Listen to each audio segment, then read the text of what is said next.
Flashing blue and red lights tore through the quiet, manicured lawns of Oak Ridge Estates, shattering the suburban peace. It was supposed to be a simple, relaxing day. A man, a bucket of soapy water, and a prized 1967 Ford Mustang fastback. But prejudice does not take the weekend off. When a zealous patrolman decided that a black man in sweatpants did not belong in this affluent zip code, he thought he was making a routine neighborhood stop. He had absolutely no idea the man he was about to illegally detain, harass, and threaten was the very commanding officer who held his career and his badge in his hands. Calvin Thorpe loved quiet mornings. After decades on the police force and clawing his way up to sergeant in the city's toughest district, weekends were his sanctuary. Oak Ridge Estates was a neighborhood of sprawling oak trees, wide driveways, and quiet privacy. It had taken him years of saving, double shifts, and missed holidays to afford the 4-bedroom colonial at the end of Maplewood Drive. Calvin was just a man in his element. He wore a faded gray t-shirt with a frayed collar, a pair of paint-splattered sweatpants, and old canvas sneakers. His focus was entirely on his pride and joy, a meticulously restored 1967 Ford Mustang fastback painted in a deep, glossy sapphire blue. He had spent hours polishing the chrome bumpers, the rhythmic circular motions of the sponge serving as a meditation to wash away the stress of the precinct. The radio played classic soul softly from the open garage, and the scent of carnauba wax filled the warm summer air. 2 streets over, Officer Colton Greer was cruising in his patrol car. Greer was new to the precinct. He had just transferred from a rural county upstate, carrying with him a chip on his shoulder and a deeply ingrained set of biases he called street instincts. Greer was the kind of cop who believed every quiet street was hiding a crime, and he was desperate to make a name for himself in his new, more prominent district. He gripped the steering wheel, his eyes scanning the pristine lawns with unwarranted suspicion. As Greer turned his cruiser onto Maplewood Drive, his eyes locked onto the driveway at the end of the cul-de-sac. He slowed the vehicle to a crawl. Through the windshield, Greer processed the scene, but his bias warped the data. He saw a wealthy, predominantly white neighborhood. He saw a classic, incredibly valuable vintage muscle car. And he saw a tall, broad-shouldered black man in raggedy clothes leaning into the driver's side window of the vehicle. Greer did not see a homeowner. He did not see a man enjoying his day. He saw a suspect. Without calling it into dispatch, a direct violation of the precinct's community policing protocols, Greer hit his emergency lights. He did not activate the siren, but the sudden strobing flashes painted the oak trees in Calvin's garage in frantic, aggressive bursts of color. Greer threw the cruiser into park at the edge of Calvin's driveway, blocking the exit. Calvin paused. He was wiping down the steering wheel when the flashing lights caught in his rearview mirror. He let out a slow, tired exhale. He did not turn around immediately. He knew the drill. He knew the heavy footsteps crunching on the gravel, the arrogant swagger, the hand resting casually on the duty belt. Calvin had trained hundreds of rookies in his career. He could spot a hothead from paces away. "Hey, step away from the vehicle." A sharp, youthful voice barked from the edge of the driveway. Calvin slowly stood up, placing the microfiber cloth on the roof of the Mustang. He turned around to face the officer. Greer was standing with his feet planted wide, his right hand hovering dangerously close to his holstered firearm. His sunglasses hid his eyes, but his jaw was clenched in a rigid line of faux authority. "Afternoon, officer," Calvin said, his voice calm, deep, and resonant. "Is there a problem?" "I said step away from the car," Greer repeated, his volume increasing, clearly agitated that Calvin was not cowering. "Keep your hands where I can see them." Calvin took a single, slow step back from the Mustang, keeping his hands loosely at his sides. He was not going to raise them. He was not under arrest, and he knew his rights better than the kid standing in front of him. "I'm away from the car," Calvin replied evenly. "Now, what can I do for you?" "Whose car is this?" Greer demanded, stepping onto the concrete of Calvin's driveway. He looked Calvin up and down, his lip curling slightly in disgust at the faded sweatpants. "And what exactly are you doing with it?" "I'm washing it," Calvin said, pointing to the bucket of soapy water and the hose. "I would think that's fairly obvious." "Don't get smart with me," Greer snapped, closing the distance until he was only a few feet away. "I asked you whose car this is. This is a very expensive vehicle for someone dressed like that." Calvin felt the familiar bitter sting of profiling. It was a disease he had fought against within his own department for decades. To experience it on his own property, from a uniform he wore with pride, ignited a slow-burning fire in his chest. But Calvin was a professional. He decided in that moment not to drop his badge. Not yet. He wanted to see exactly how Officer Greer handled a civilian. He wanted to see how deep the rot went. "It's my car," Calvin answered quietly, "and this is my driveway." Greer let out a short, mocking laugh. "Your driveway? Right here in Oak Ridge Estates? Look, buddy, we get a lot of break-ins around here. People scoping out luxury vehicles. I'm going to need to see some identification." "Am I suspected of a crime?" Calvin asked, his tone shifting slightly, taking on the subtle, interrogative edge of an experienced detective. "I'm investigating a suspicious person," Greer retorted. "Washing a car in broad daylight is suspicious in this neighborhood when you refuse to cooperate." "Yeah, it is," Greer said, his voice dropping into a threatening register. "Now give me your ID, or we're going to have a very different kind of conversation." The tension in the driveway grew heavier. A few houses down, Calvin noticed the curtains twitch in the living room window of Mrs. Beatrice Hargrove, the neighborhood's self-appointed watch commander. She was undoubtedly watching the spectacle, perhaps even the one who had made a busybody phone call to a non-emergency line, though Greer had not mentioned a dispatch. "Officer," Calvin began, maintaining eye contact. "Under the Fourth Amendment, and according to the state penal code, you cannot compel me to identify myself unless you have reasonable, articulable suspicion that I have committed, am committing, or am about to commit a crime. Being black in sweatpants next to a nice car does not meet that legal standard." Greer was momentarily stunned.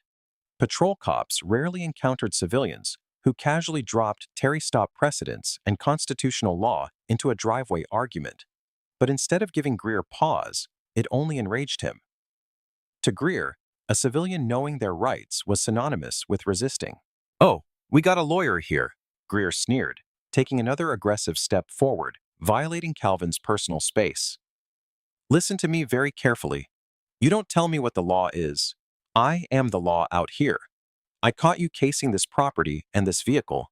You are trespassing." "Trespassing on my own property?" Calvin's voice remained incredibly steady, an anchor in the storm of Greer's manufactured chaos. "Officer, my name is on the deed to this house. The registration for this vehicle is in the glove box under my name. If you'd like to wait here, I can go inside and get my wallet." "You aren't going anywhere," Greer shouted, his hand unsnapping the retention strap on his holster. It was a subtle, terrifying sound, the click of leather and plastic that signaled the potential for lethal force. "You turn around right now and put your hands on the hood of the car." Calvin's eyes dropped to the officer's hand resting on the weapon. The situation had just crossed from a nuisance into a potentially deadly encounter. Calvin had a wife inside the house. He had grandchildren who visited on Sundays. He refused to become a hashtag in his own driveway because of a rookie's unchecked ego. "Officer," Calvin said, his voice dropping an octave, carrying the heavy, unmistakable tone of command. "Take your hand off your weapon. You are escalating a situation without cause. I am telling you, as a homeowner and a citizen, you need to step back and call your supervisor." "I don't need my supervisor," Greer barked, his face flushed red with anger. He unclipped his radio microphone from his shoulder, his eyes never leaving Calvin. "Dispatch, this is Unit 4 Bravo. I need a backup unit at Maplewood Drive. Suspect is uncooperative and refusing lawful orders." Calvin listened to the transmission. He knew exactly who was working dispatch that day. It was Sarah. He also knew that Captain Wesley Langford was the duty officer for the weekend shift. I strongly advise you to cancel that call or at least ask for a patrol sergeant, Calvin said, trying to offer the kid one last off-ramp. You are making a colossal mistake. The only mistake I made was trying to be polite to a thief. Greer spat. He reached to his back belt and pulled out his steel handcuffs. They jingled loudly in the quiet suburban air. I gave you a lawful order. Turn around and put your hands behind your back. You're being detained for obstruction and suspected grand theft auto. I am not resisting, Calvin said clearly, ensuring his voice carried to Mrs. Beatrice Hargrove's open window down the street. But I am telling that you are executing an unlawful arrest. Greer lunged forward, grabbing Calvin's left bicep with a rough, violent jerk. He attempted to spin Calvin around, but Calvin was built like a tank, hardened by decades of foot pursuits and defensive tactics training. Calvin did not strike back, but he planted his feet and locked his muscles, becoming an immovable object. Stop resisting, Greer yelled, panic flashing in his eyes as he realized he could not physically dominate the older man. I said stop resisting. I am standing perfectly still. Calvin replied calmly, though a muscle in his jaw was ticking. Officer? Calvin said, you are grabbing my arm. Let go. Greer yanked harder, pulling out his baton with his free hand. The situation was spiraling completely out of control. Greer was operating strictly on adrenaline and bias, completely blind to the reality of the situation. Get on the ground now, Greer screamed, raising the baton. The sight of the raised baton was the breaking point. Calvin had seen enough. The civilian test was over. It was time to put an end to this before someone got seriously hurt. With a sudden, explosive movement that completely caught Greer off guard, Calvin twisted his arm inward, applying a textbook joint lock reversal that broke Greer's grip instantly. Calvin did not strike the officer, but he stepped firmly into Greer's personal space, towering over him, radiating an aura of absolute, terrifying authority. Put the baton away, Officer Greer, Calvin roared. The use of his name made Greer freeze. He had not introduced himself. His name tag was pinned to his chest, but the sudden shift in Calvin's demeanor, from calm civilian to commanding presence, sent a shockwave through the rookie's nervous system. How? How do you know my name? Greer stammered, taking a clumsy step backward, the baton still raised but trembling in his hand. Because I read the transfer reports, you arrogant fool, Calvin snapped, his voice booming like thunder in the quiet neighborhood. 10-4 on your backup request, Unit 4 Bravo. But you aren't going to need them for me. Calvin slowly reached his right hand toward the back pocket of his sweatpants. Keep your hands where I can see them, Greer shrieked, dropping the baton and instinctively reaching for his firearm again. If you unholster that weapon, Greer, I promise you, you will never work in law enforcement anywhere in this country ever again, Calvin said, his eyes burning with an intense, icy fire. I am reaching for my wallet. You are going to watch me do it. You are going to stand there, and you are going to look at what I pull out. Greer was paralyzed. The man in front of him was not acting like a criminal. He was acting like a furious, commanding officer. Slowly, agonizingly, Calvin pulled a worn leather wallet from his back pocket. He held it out in front of him, keeping his movements deliberate and visible. With a flick of his wrist, the wallet flipped open. The afternoon sun caught the brilliant flash of gold. It was not a standard patrolman's silver shield. It was the heavy, intricate gold badge of a police sergeant. Pinned right below it was an official department identification card. Greer squinted, his brain struggling to process the visual information. The name on the card, printed in bold black letters next to a photograph of the man standing in front of him in full dress uniform, read Sergeant Calvin Thorpe. The silence that followed was deafening. The only sounds were the distant chirp of a bird and the frantic, shallow breathing of Officer Colton Greer. The blood drained completely from Greer's face, leaving him as pale as a ghost. His eyes darted from the gold shield to the faded sweatpants and back up to the hardened, unforgiving eyes of Sergeant Thorpe. His jaw went slack. The hand hovering over his holster fell limply to his side, as if the nerves had been severed. "Sergeant," Greer whispered, his voice cracking. It was barely a breath. I didn't—" "You didn't what?" Thorpe demanded, taking a step forward. The rookie instinctively shrank back. "You didn't realize that black men can own houses in Oak Ridge? You didn't realize we can own classic cars? Or did you just not care because you thought you could bully a citizen on a Saturday afternoon to pad your daily log?" "Sir, I swear I thought I didn't think," Calvin bellowed. "You profiled. You trespassed. You escalated a peaceful situation. You threatened deadly force against an unarmed citizen over a hunch built on prejudice. You violated every fundamental protocol of community policing this precinct stands for." Down the street, the wail of sirens began to bleed into the quiet air. Greer's requested backup was arriving. "Sir, please," Greer begged, his voice trembling with genuine terror. The bravado was entirely gone, replaced by the sickening realization that his career was effectively over. "It was a misunderstanding. I'm new here. I was just trying to be proactive." "Proactive?" Calvin scoffed, snapping his wallet shut and slipping it back into his pocket. "You were acting like a thug with a badge. You are a disgrace to that uniform." Two patrol cars came screaming around the corner, tires squealing as they pulled up behind Greer's cruiser. The doors flew open, and 3 officers scrambled out, hands on their weapons, expecting a violent confrontation. The lead officer, a seasoned veteran named Nolan Reed, rushed forward. "Greer, what's the sit?" Nolan stopped dead in his tracks. He looked at Greer, who looked like he was about to vomit on the asphalt. Then, Nolan looked at the man in the sweatpants.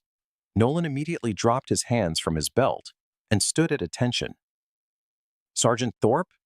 What the hell is going on here?"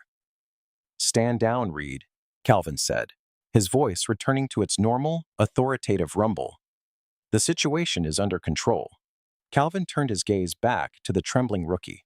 "Officer Greer, you are to hand over your duty weapon, your badge, and your radio to Officer Reed immediately. You are officially suspended pending a full internal affairs investigation, and I will personally see to it that you face the absolute maximum disciplinary action possible." Greer looked like a man standing on the gallows. He slowly unbuckled his duty belt, his hands shaking so violently he could barely manage the clasp.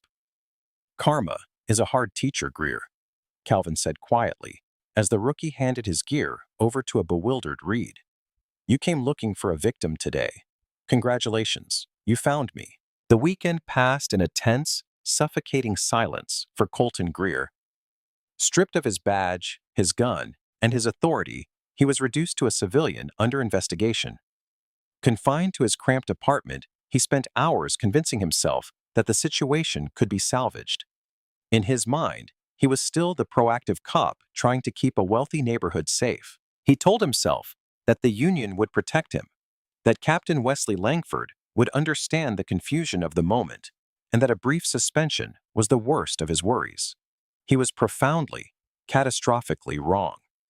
The next morning at the precinct was a master class in controlled chaos. But today, an icy undercurrent ran through the bullpen. The news of what had happened on Maplewood Drive had spread faster than a 4-alarm fire.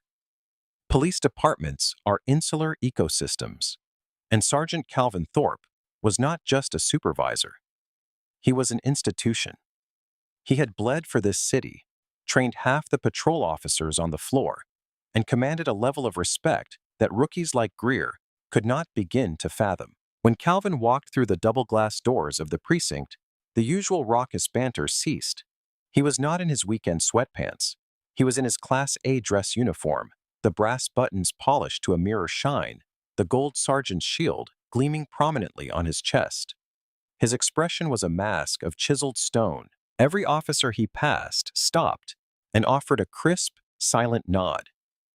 They knew, and they had already chosen their side. Down in the basement, in the windowless, starkly lit offices of Internal Affairs, Colton Greer was sweating through his civilian suit. Across the metal table sat Frank Bennett, the precinct's senior union representative. Frank was a grizzled veteran who had defended cops through everything from minor insubordination to accidental discharges. But as Frank reviewed the preliminary incident report, his jaw tight, his demeanor offered Greer no comfort. "Frank, you gotta tell Langford that I was just following my training," Greer pleaded, leaning forward, his hands clasped tightly together. "It's Oak Ridge Estates. We get B&E reports there all the time. I saw a guy who didn't fit the profile of the neighborhood messing with a high-value vintage car. I had reasonable suspicion." Frank slowly looked up from the file, pulling his reading glasses down the bridge of his nose. He looked at Greer, not with solidarity, but with profound exhaustion and a trace of disgust. "You don't even know what reasonable suspicion is, Colton," Frank said, his voice gravelly and low. "You initiated a Terry stop without a shred of articulable fact. Being a black man in sweatpants next to a nice car is not a crime. And the man you decided to unlawfully detain, assault, and threaten with deadly force happens to be the shift commander who literally wrote the precinct's updated protocol on implicit bias and community engagement." "I didn't know who he was," Greer practically shouted, desperation bleeding into his voice. He didn't have his badge out. "If he had just told me he was a cop, none of this would have happened." Frank slammed the file closed. The sound echoed like a gunshot in the small room. "That is exactly the problem, Colton," Frank growled, leaning across the table. "He shouldn't have to be a cop to survive an encounter with you. He is a citizen, a homeowner. You treated him like a convicted felon the second you laid eyes on him. You didn't ask. You commanded. You didn't investigate. You escalated." At that moment, the heavy metal door clicked open. Detective Vance Keller walked in, carrying a laptop and a manila folder. Keller was known as the Grim Reaper of the precinct, meticulous, cold, and entirely devoid of sympathy for bad cops. "Gentlemen," Keller said flatly, setting the laptop on the table and turning the screen toward Greer and Bennett. "Before you draft any official statements under your Garrity rights, I think you need to review the evidence. Colton, you claimed in your initial call to dispatch that the suspect was uncooperative, aggressive, and reached for a weapon, justifying your deployment of the baton and the unholstering of your firearm." "Yes." Greer swallowed hard, a cold sweat breaking out on his neck. He was resisting. He locked his arm.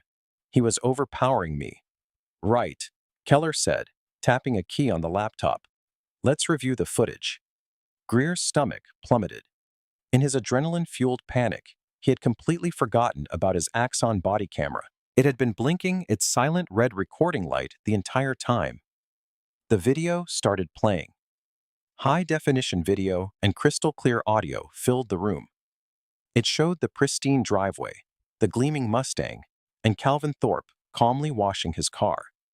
It captured Greer's aggressive, unprovoked approach. It recorded every calm, legally sound statement Calvin made, juxtaposed terribly with Greer's escalating, profanity-laced threats. Worse, the camera clearly captured the moment Greer reached for his gun first, before Calvin even moved. It showed Greer grabbing Calvin violently, unprovoked. It showed Calvin standing perfectly still, his hands visible, repeatedly stating he was not resisting. When the video reached the point where Calvin executed the joint lock, the camera jostled, but the audio was unmistakable. "Put the baton away, Officer Greer." The video ended with the devastating reveal of the gold badge. Silence hung heavily in the interrogation room. Frank Bennett slowly pushed his chair back, rubbing his temples. He did not look at Greer. "Well, Colton," Frank said quietly, "as your union representative, it is my duty to advise you that you are entirely indefensible. This is not a policy violation. This is a civil rights violation on tape." Keller was not finished. He opened the manila folder and pulled out a stack of color photographs. If the body cam wasn't enough, we also received a flash drive from a neighbor, Mrs. Beatrice Hargrove. She has a 4K security camera system covering her property, which happens to have a perfect angle of Sergeant Thorpe's driveway. Her footage shows you sitting in your cruiser for 2 full minutes observing the sergeant before you even turned on your lights. You were profiling him. Period. Greer buried his face in his hands. The walls of the room seemed to be closing in.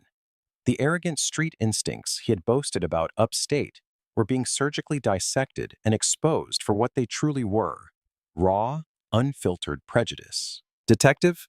Greer mumbled through his fingers. "What happens now?" Keller's face remained entirely impassive. "What happens now is that Captain Wesley Langford is forwarding this entire file to the Chief of Police and the District Attorney's Office.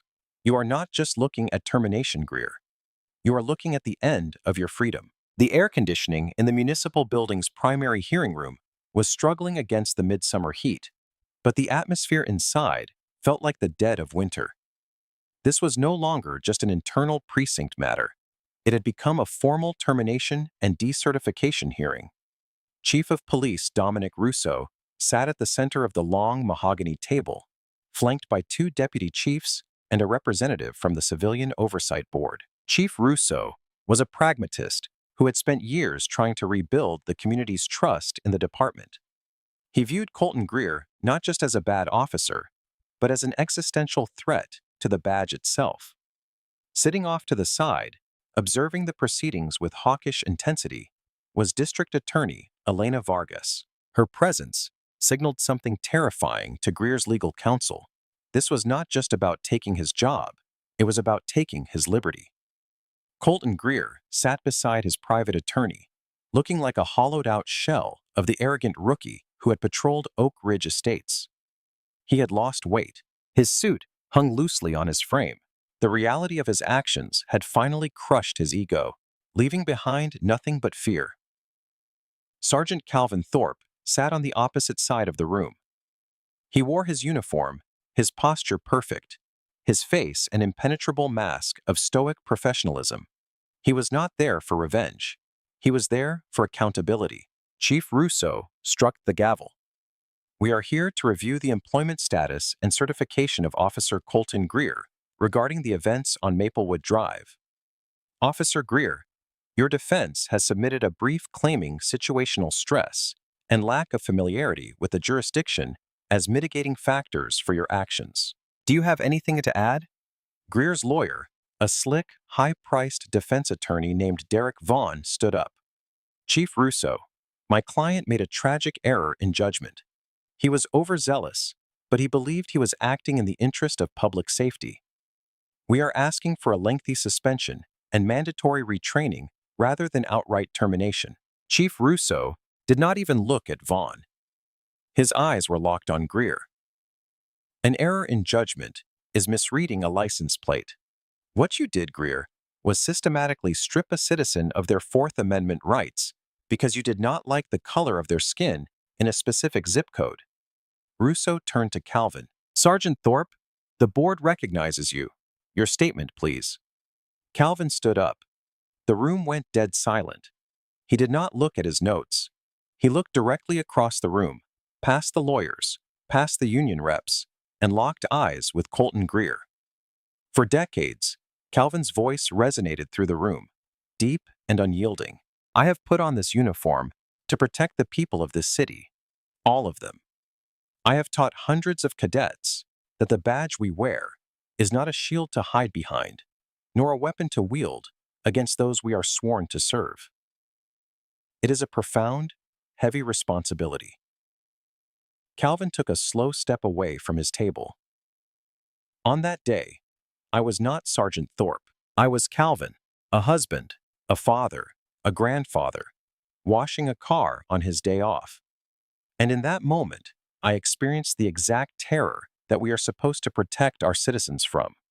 I looked into the eyes of a police officer and saw an absolute willingness to commit violence against me, not for what I was doing, but for who I am." Greer looked down at the table, unable to hold Calvin's gaze.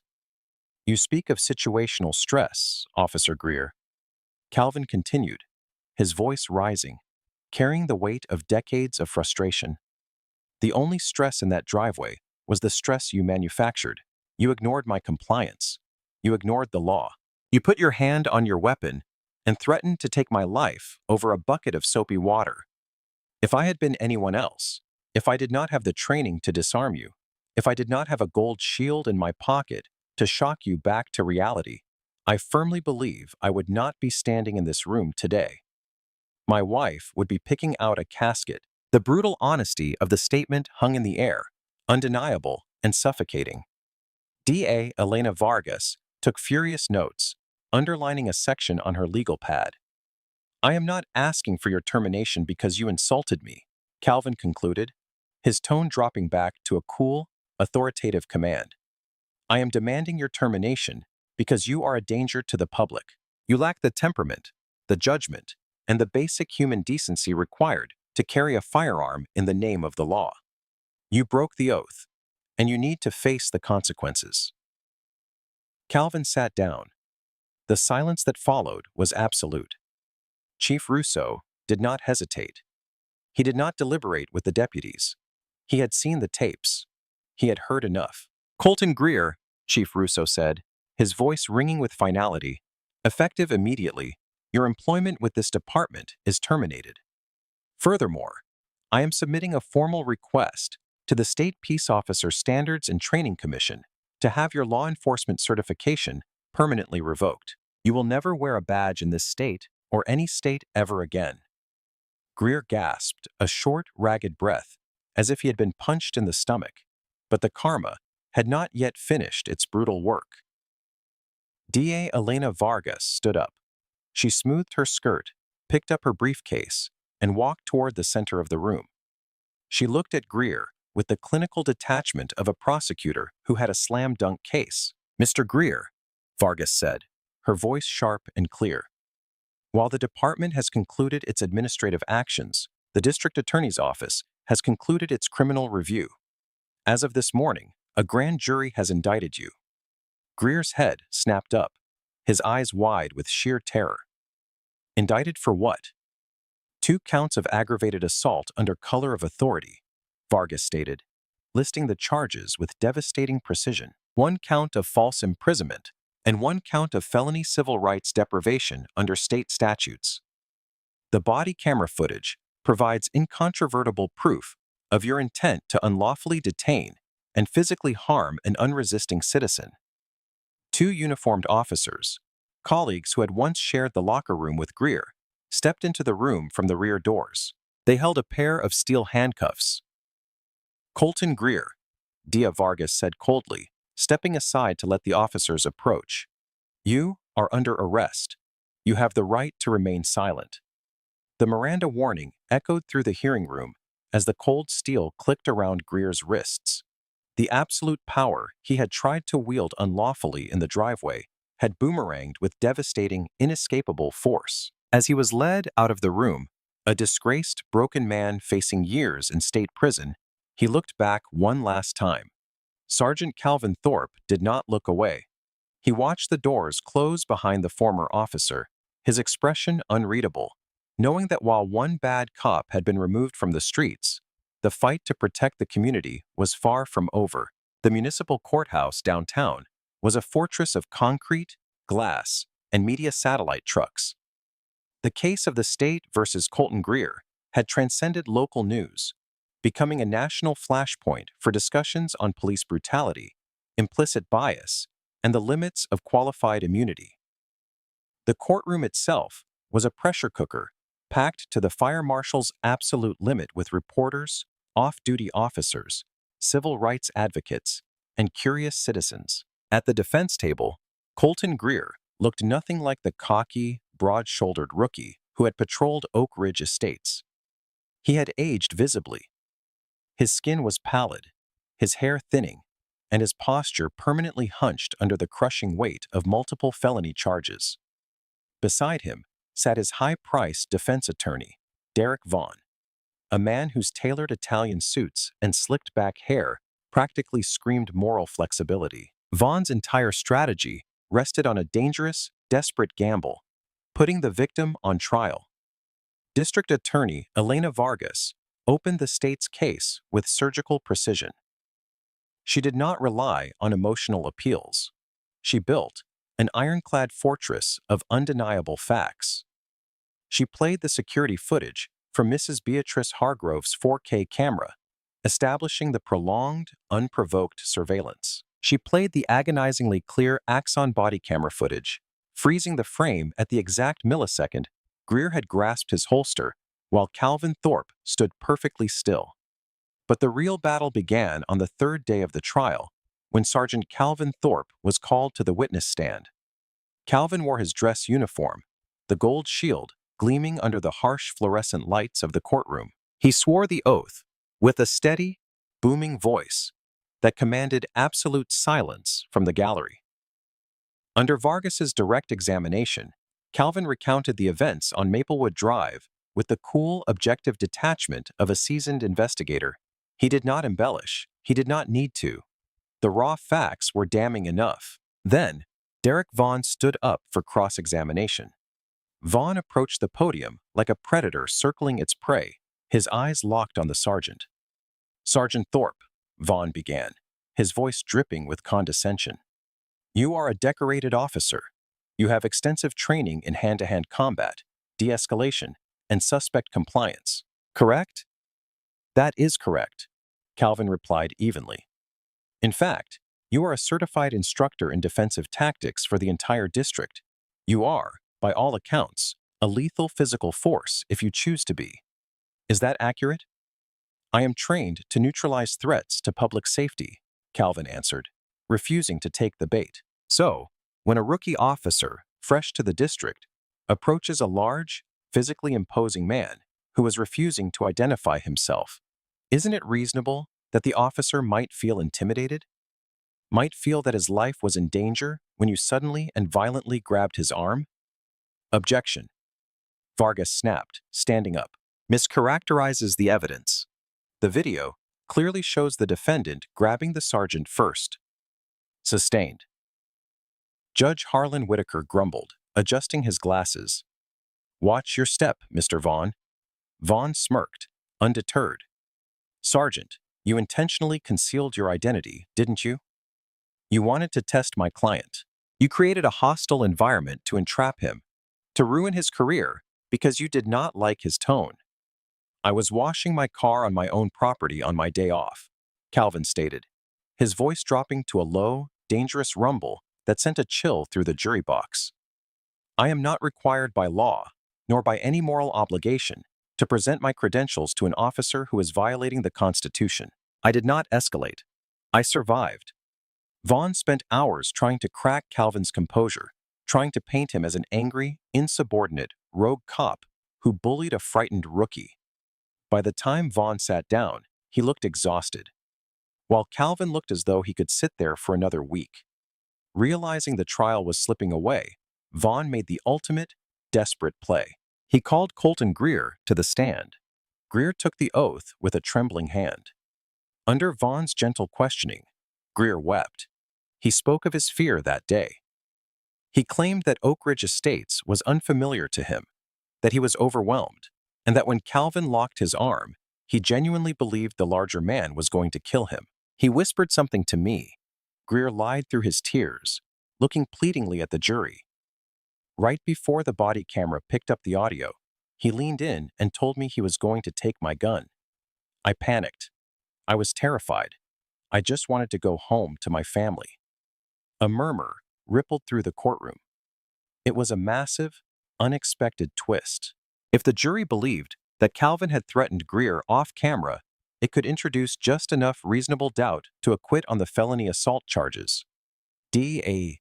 Elena Vargas stood up for her cross-examination. She did not look angry. She looked completely and utterly serene. "Mr. Greer," Vargas said, walking slowly toward the center of the room. "You claim you were terrified. You claim you were just a scared rookie trying to do his job. You claim you had no bias whatsoever when you pulled up to Maplewood Drive." "Yes, ma'am," Greer sniffled. "The state calls a rebuttal witness, Your Honor," Vargas announced, pivoting toward the heavy wooden doors at the back of the courtroom. "The state calls Officer Nathan Cole to the stand." Greer's face drained of whatever little color it had left. Officer Nathan Cole was the quiet, observant rookie who had been partnered with Officer Reed on the day of the incident. He was the one who had driven the second backup cruiser. Cole took the stand, looking deeply uncomfortable but resolute. He avoided looking at Greer. "Officer Cole," Vargas began, "3 days before the incident on Maplewood Drive, you were in the precinct locker room with the defendant, correct?" "Yes, ma'am." "Could you describe the nature of your conversation?" Cole took a deep breath. Officer Greer was complaining about his transfer. He said he was bored. He said he wanted to make a name for himself so he could get bumped up to a specialized unit. "Did he mention Oak Ridge Estates?" "He did." Cole swallowed hard. "He said it was too quiet. He said rich neighborhoods get complacent. He specifically stated he was going to start shaking the trees over there to see what fell out." "Did he say anything else, Officer Cole?" Vargas pressed. The courtroom was so quiet, you could hear a pin drop. Cole finally looked at Greer. A look of profound disgust crossed his youthful face. He said he knew exactly the kind of people to look for. He used a racial slur. He said those people did not belong in houses like that, and all he needed was one excuse to hook one up and make a headline for himself. Chaos erupted in the gallery. Judge Whitaker slammed his gavel repeatedly, shouting for order. Vaughn jumped to his feet, screaming objections about hearsay, his face purple with rage. "It is not hearsay, Your Honor." Vargas projected her voice over the din, holding up a small silver digital audio recorder. Because Officer Cole, disturbed by the defendant's blatant bigotry, had the presence of mind to press record on his personal device. We have the audio authenticated by the State Crime Lab, ready for the jury. The twist was fatal. The trap Greer had set for an innocent man had completely closed around his own neck. He slumped forward in the witness chair, burying his face in his hands, completely and utterly destroyed. The hard karma he had invited into the world had finally arrived, and it was merciless. The jury deliberation was not a drawn-out, agonizing affair. In a case steeped in complex constitutional law and layered with emotional testimony, the 12 men and women of the jury required less than 4 hours to reach a consensus. When the bailiff announced that a verdict had been reached, the tension in the courtroom was thick enough to choke on. Colton Greer stood beside Derek Vaughn. Greer's legs were shaking so violently that he had to lean his entire body weight against the heavy oak table to remain upright. He stared blankly at the polished wood grain, unable to look at the jury, the judge, or the gallery. He looked like a man standing on the edge of a great dark abyss, waiting for the wind to push him over. Across the aisle, Calvin Thorpe sat with the quiet dignity of a mountain. He did not seek vindication in the jury's words. He knew his own truth, but he knew the city needed to hear it. He knew the department needed this cleansing fire. On the count of aggravated assault under color of authority, the jury forewoman read, her voice ringing clear and steady through the silent room. "We find the defendant, Colton Greer, guilty." A collective gasp echoed from the back rows. Greer closed his eyes, a single tear leaking out and tracking down his pale cheek. On the count of false imprisonment, guilty. On the count of felony civil rights deprivation, guilty. Judge Harlan Whitaker did not dismiss the court immediately. He ordered the jury to step out, and then he turned his piercing gaze down upon the defense table. The sentencing phase would officially happen later, but the judge was not going to let this moment pass in silence. "Mr. Greer," Judge Whitaker's voice was devoid of any warmth or judicial neutrality. It was the voice of pure, unadulterated judgment. "In my years on this bench, I have presided over cases involving hardened criminals, gang leaders, and violent offenders.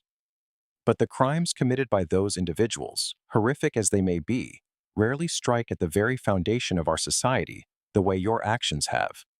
Greer opened his eyes, staring up at the judge in a state of paralyzing shock.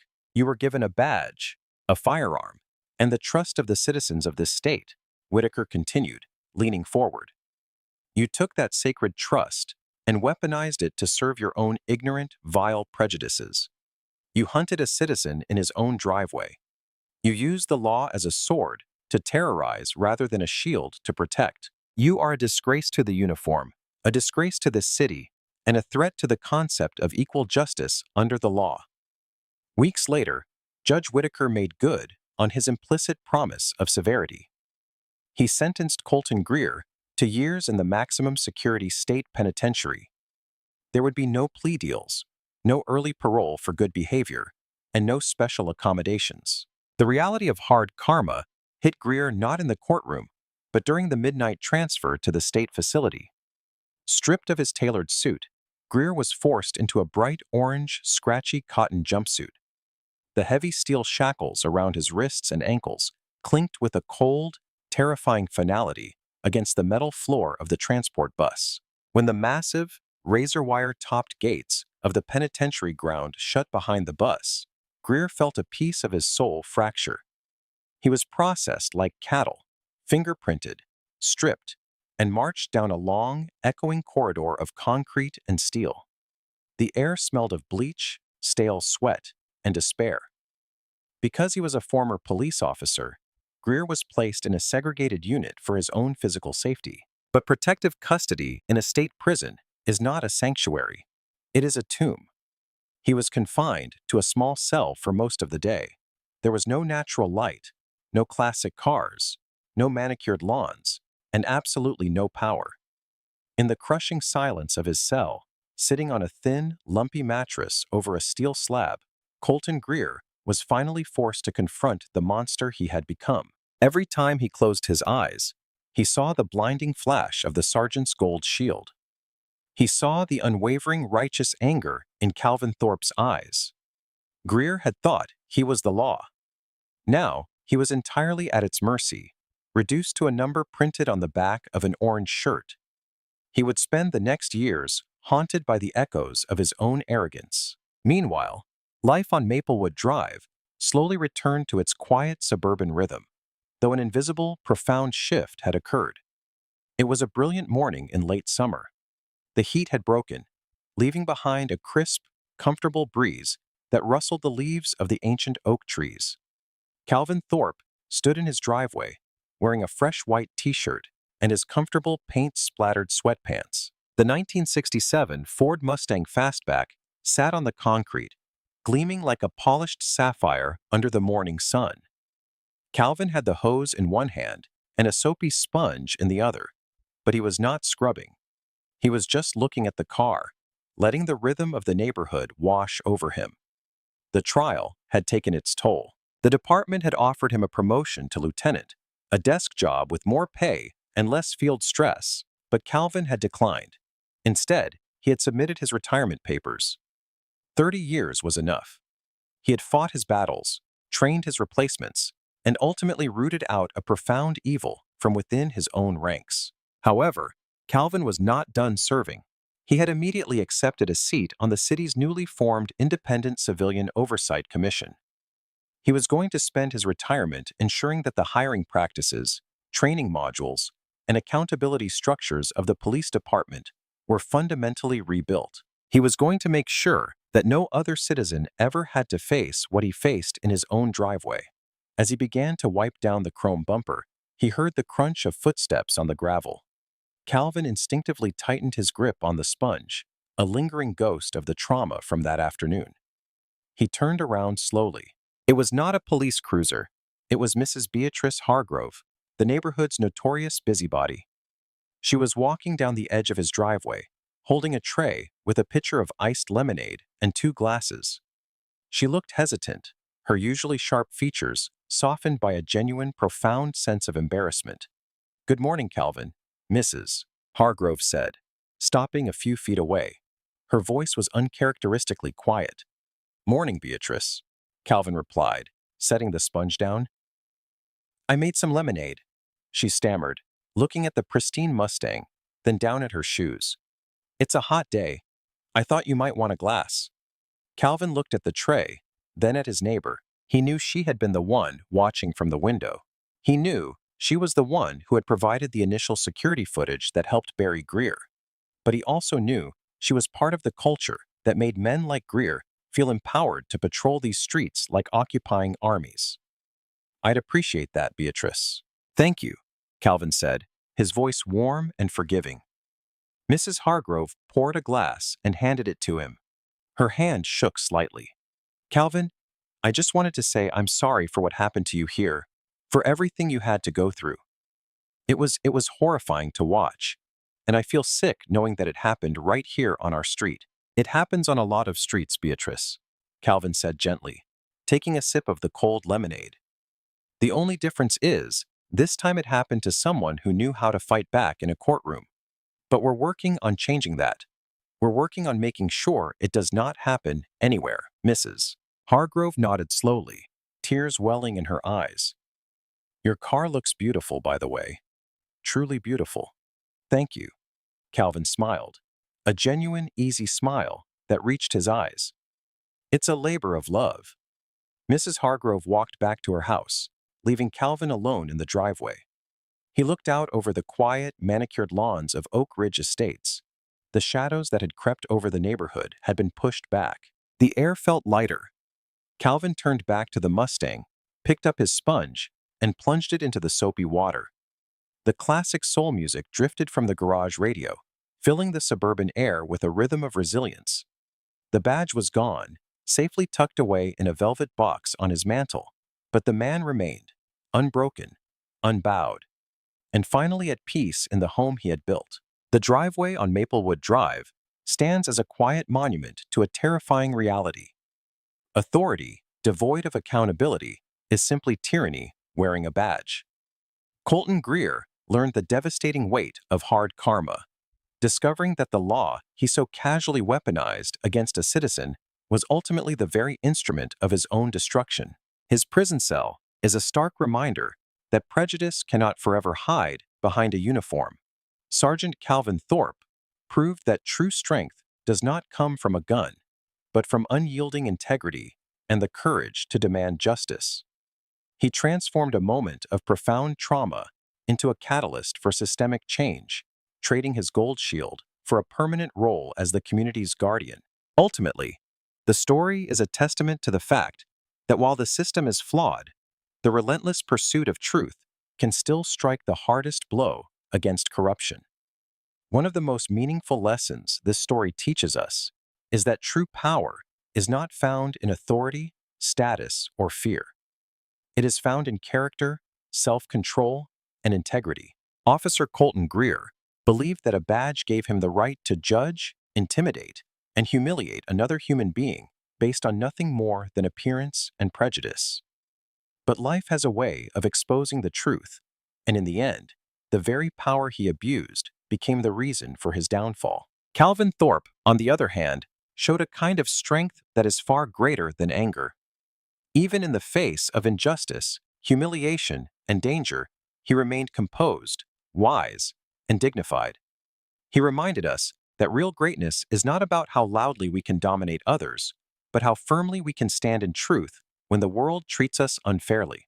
In real life, many people will underestimate us, misunderstand us, or judge us without knowing our story. But this story reminds us never to let bitterness destroy our spirit. Let your dignity speak. Let your actions prove your worth. And most importantly, never use your position, your privilege, or your strength to make someone else feel small, because karma has a painful way of returning what we give to the world. If this story touched your heart, tell me in the comments. What lesson stayed with you the most? And do you believe integrity always wins in the end? And if you want more emotional and powerful life lessons like this, please subscribe to the channel and turn on notifications so you never miss the next inspiring story.